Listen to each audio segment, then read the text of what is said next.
ដំរាយខ្សែរថយន្តក្រុងខ្សែទី9ខ្សែទី9ចេញដំណើរពីស្ថានីយ៍រថយន្តក្រុងបូរីសន្តិភាព2ដល់រង្វង់មូលតំបន់សេដ្ឋកិច្ចពិសេសភ្នំពេញរថវល់ជុំចេញដំណើរពីស្ថានីយ៍រថយន្តក្រុងបូរីសន្តិភាព2បត់តាមផ្លូវជាតិលេខ3សាលាបឋមសិក្សាទួលកីវិទ្យាល័យពងទឹក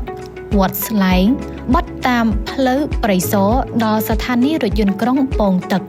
ហើយចេញដំណើរពីស្ថានីយ៍រថយន្តក្រុងពងទឹកបត់ចូលផ្លូវប្រទះឡាងវត្តតាំងរនាមសាលាបឋមសិក្សាកែវសុតចាប់យិនប្រទះឡាងរហូតដល់រង្វង់មូលតំបន់សេដ្ឋកិច្ចពិសេសភ្នំពេញរួចធ្វើដំណើរត្រឡប់មកគោលដៅស្ថានីយ៍រថយន្តក្រុងបូរីសន្តិភាព2វិញរថវល់ជុំលោកអ្នកក៏អាចភ្ជាប់ខ្សែរថនៅស្ថានីយ៍រថយន្តក្រុងបូរីសន្តិភាព2ដែលទៅកាន់ខ្សែទី3ខ្សែទី 4A និងខ្សែទី 4B និងចំណុចប្រសពរង្វង់មូលតំបន់សេដ្ឋកិច្ចពិសេសភ្នំពេញតភ្ជាប់ទៅកាន់ខ្សែទី 4B និងខ្សែទី 13លោកអ្នកអាចតាមដានមើលតម្រាយខ្សែរថយន្តក្រុងសាធារណៈទាំងអស់នៅលើ app ដែលមានឈ្មោះថា City Bus Official និងស្វែងរកមើលចំណុចប្រសពឬទីតាំងចំណតរបស់រថយន្តក្រុង